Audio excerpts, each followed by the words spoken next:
Every single day I leave my house to go to work. I leave my house to go to the gym. I leave my house to go to the library. I leave my house to go for I leave my house to go to the post office to pick up things that I bought online because guess what? I don't feel safe in stores because every time I go to a store, 9 out of 10 times I get accused of stealing, so that's not fun. So I shop online. So I go to the post office to pick up stuff. I go to the supermarket. I go to the movies with my daughter, sometimes alone, sometimes with a friend. That is like extremely that is extremely rare. I usually either go alone or with my daughter. I don't have that many friends here in Norway. I have acquaintances, lots of them. I definitely don't have any Norwegian friends. I had one Norwegian friend, but he passed away. So now I basically don't have any friends. That might change. It might not change. Who knows? The older you get, the harder it is to form friendships. So it's probably not going to change. But every time I leave the house, I'm doing one of the things I mentioned at the beginning of this video. I don't have a lot of other options because everything is so excruciatingly expensive here. And I did not have a steady job for my first 17 years in this country. I had substitute positions at many different schools. So to survive, I had to use credit cards and take up loans and things for the longest time. And I'm not finished paying those. I married a man that I loved and love. I did not marry a rich Norwegian guy like many Brazilian girls did. Some for love, some for money. Not everyone's a gold digger. Some people fall in love and marry someone who happens to be rich. But whether they were gold diggers or not, most Brazilian women who married Norwegian guys married rich or wealthy Norwegian guys. My boy wasn't rich. And I never cared about that. My love don't cost a thing, as Jennifer Lopez said. I do not have the voice to sing that bit, but you get my point. So I married someone who I loved at the time, who I still love. I did not marry someone for money or to get a better life. I'm not hating on the girlies out there who lived in poverty in Brazil or who lived in poverty somewhere in Asia and married for money for a better life. Latinas as well, who married for money for a better life. I'm not hating on them. Because if they did, for the right reasons, because they were struggling with the poverty, I cannot judge them. I cannot judge anybody. I almost want to judge the girlies who were straight up gold diggers, who are like, I'm going to marry you, but you have to give me a car and an apartment so that when we're divorced, I'll have something. Those girlies, I'm like, I don't want to judge anybody, but I almost want to judge them. Gold diggers. Everyone else, I don't judge. But myself, so I am somebody who married for love. I'm not a gringo chaser, all right? There are lots of those in Brazil. Lots of women who are like, let me find a gringo to pay my bills. I never did that. I married. I was in relationships, engaged, and had boyfriends who were from different countries. Not because I was like, oh, let me find myself a gringo. It wasn't like that. I traveled a lot for my studies. I went to high school in the United States. I obtained my master's in Australia. I was in New Zealand in 1995 and 1996 on what I can only call a personal research trip. So I ended up meeting guys from other countries because, hello, I was in another country, so I met guys in that country. So I wasn't ever a gringo chaser. The concept makes me sick. I don't like gold diggers at all. So yeah, so that's why I don't have a car. I don't have a good situation here to say that I can just buy whatever I want or that I can just sit home and be a trophy wife or anything like that. I don't have that. And this is a cemetery, and may all of these people rest in peace.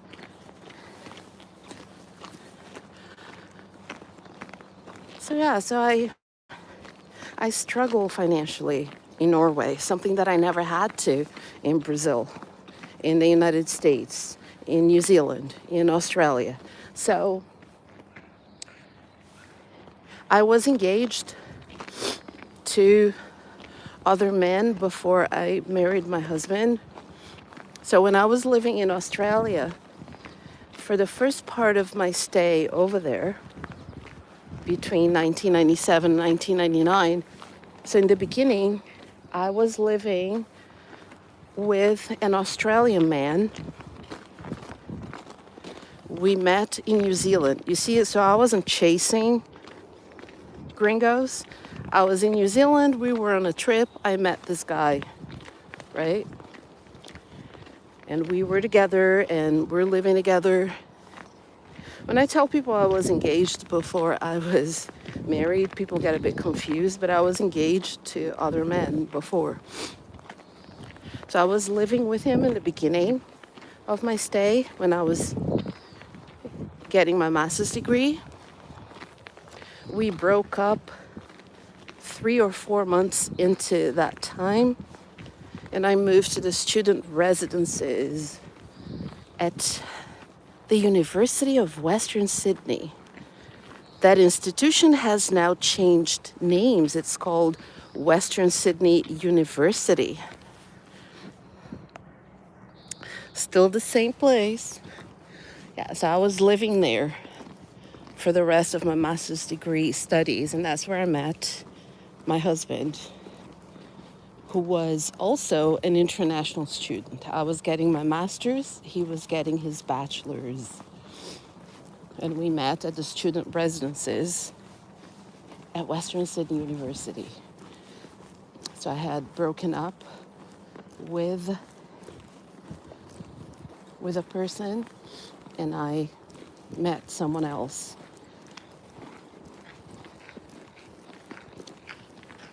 At that time, I was convinced that you have to get married and you have to have children. You have to start this process before your 30s. I had this chronogram for myself, like, oh, you have to meet someone, you have to get married, and you have to have children, and you have to do as much as you can before your 30s. Here's the train station. I have to walk around the whole way around to get to the other side, where the train to Stjørdal goes. Anyway, I go to the supermarket first, though. As I was saying, I had this chronogram for myself. I was like, you got to find your man before you're 25. You got to be engaged before you're 27. And you got to get married before 30. Otherwise, you're going to be a grandma to your children. That's what I said to myself. Which was unhealthy, to say the least, because I was so worried about that I felt like everybody that I would date, I would think, okay, so this is not a man I want to spend the rest of my life with, then I should not be with him. And I was very, very focused on my relationships, as in the relationships have to be like, you don't get into a relationship just to rub uglies and to, you have to be thinking something serious. So that's how I ended up in Norway. I met a Norwegian man when I was studying at the Western Sydney University. Lots of Norwegians there. As a matter of fact, girl, if you want to marry a Norwegian guy, if you think they're cute, which they are, and if you think they're polite, which they are, educated, very equality between men and women oriented, they really are. If you want to meet somebody like that, go to Australia. There are lots of Norwegians studying there. But if you're after a man just because those men have money, then don't be talking to me, because I do not like gold diggers. So because of my mentality like that, I feel like that relationship I had with the Australian man, I felt like, I don't want to say anything stupid because I don't want to be invasive, but I felt like we were fantastic together in a sense that we loved traveling, we loved seeing the world, we loved working out, we clicked on many different aspects. But I knew that we weren't, I probably knew that we weren't going to get married anytime soon. I feel like I was really young. I was 23 and he was 26. And I don't think that he was ready to get married, but I felt like I already was. So I wanted to be in a relationship knowing that I was going to get married soon. But he's great. We're still friends. He even collaborated with me on a couple of videos actually. And he has been a guest speaker in my classes. He's a very nice person. The same cannot be said by fiancé number one, who I would rather... Listen, I would rather get a back alley beating with a plumber's wrench than ever talk to him again. Fiancé number one. Yeah, I said it. I would rather get a back alley beating with a plumber's wrench than ever talking to fiancé number one again. And also former boyfriends who did... They're former boyfriends of mine. I would rather swallow razor blades than ever talk to them again. But not this particular person. He's a nice person. I have no problem with him. As a matter of fact, we're friends. He respects me and my marriage and my life, and he's a very good friend. He's been married since then. He has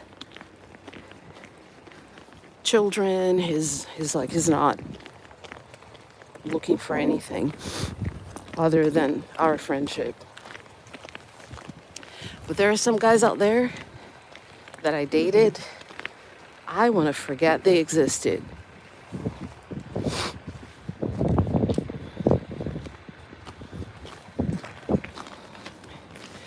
I know people are confused because I already said my body count is one man.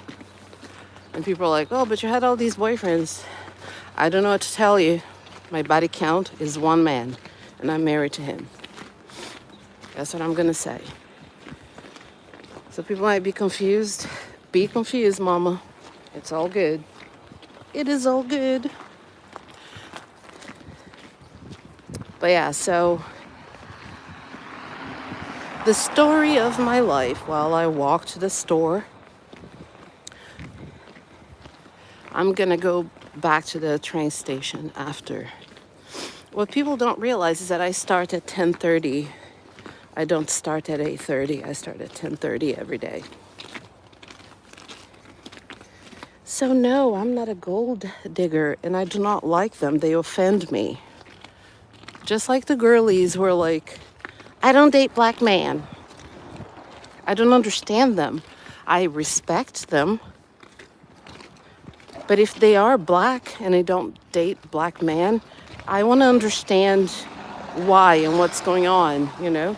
Are you thinking stereotypical black men for their attitudes? Or are you thinking you don't like the color of their skin? Because, girl, I got news for you. You're black.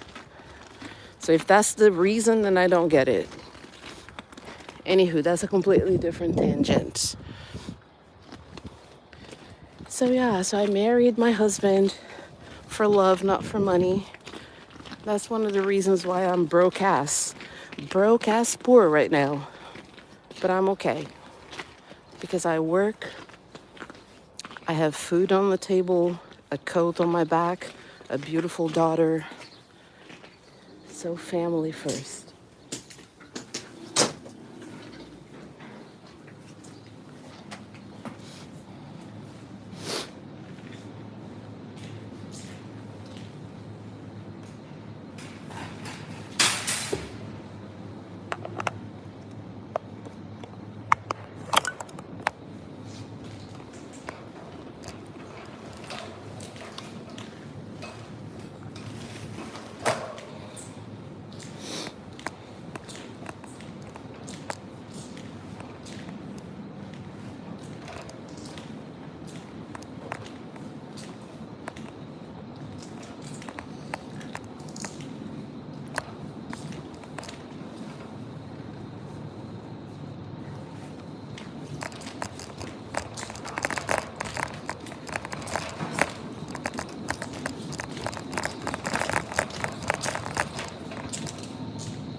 I'm having major anxiety right now because they changed the aisles, so I can't find everything.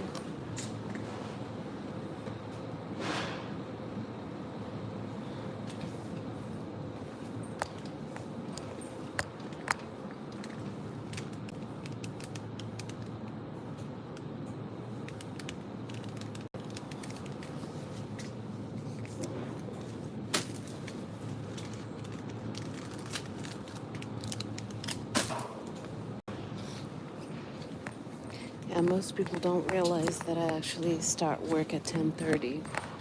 I think I told an entire life to explain that the reason why I start at 8:30 is that I don't have a car and I struggle to be there before that because there are no buses.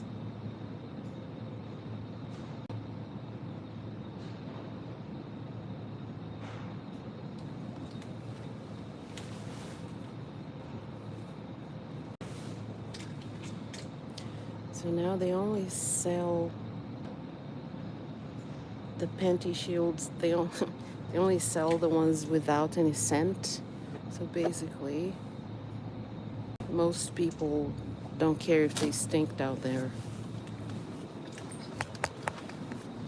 Well, I'm not most people. I want to wash my daily, and I clean myself daily, and I really do not want to smell bad. I do not even want to risk smelling bad.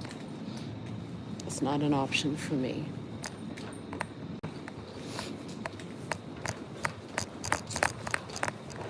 I shower every day, twice a day. That's not good for you. Not good for you? Stinking.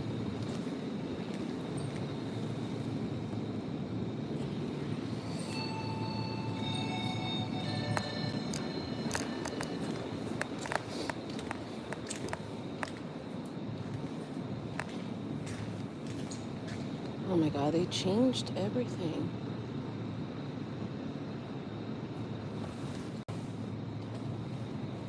I don't even know where to go now. Maybe they put it here. Yeah, I'm not loving what they did here. I'm not loving the place. I don't know where anything is now. And I don't want to ask them because the lady that works here, I think she owns the place. And I don't think she likes black people. It's just that.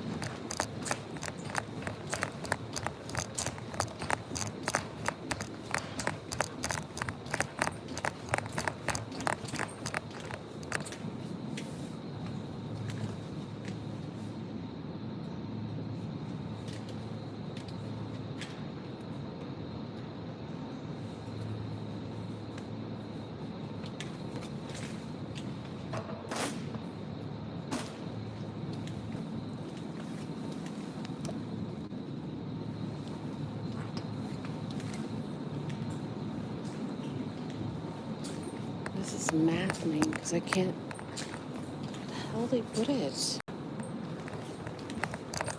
I'm not loving this. They should have kept the aisles where they were. What the hell?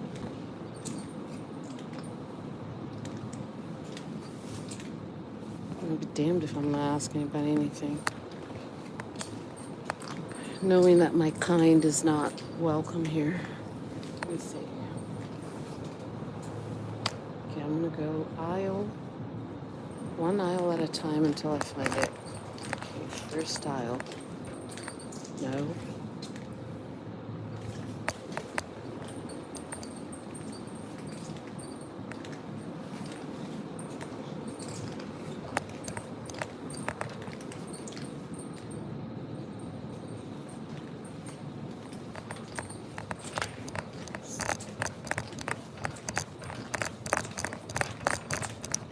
What I'm looking for is a very Norwegian product. So I don't understand why they don't have it.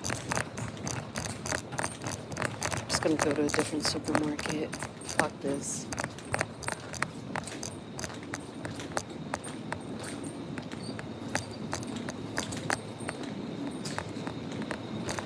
Okay, maybe it's here.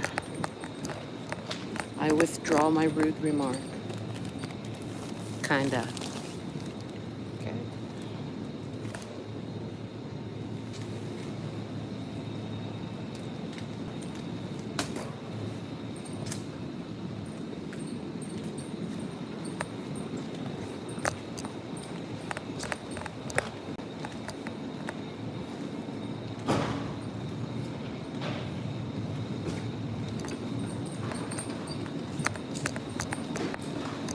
Recycle some bottles.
So yeah, that's part of my routine because I start at 10:30.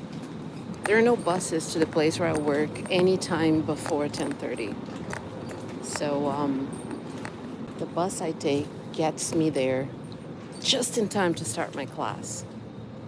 And in the videos that I made calling Welcome to My Agony, you will be able to witness this firsthand with me through my eyes. So I have the time to come here, shop, and then go. The train station is where I showed you back there. I'm not going there now. I think I might go to the library, pick up I'm going to watch Mad About the Boy.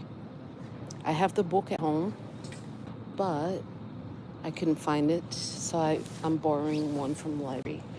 They have a very nice system here to where you can order a book from a different library and it will be sent to you from a different library, and then you can pick it up at the library closest to where you live. Love it. I love it. I'm gonna pay for the stuff and I'm gonna be on my way.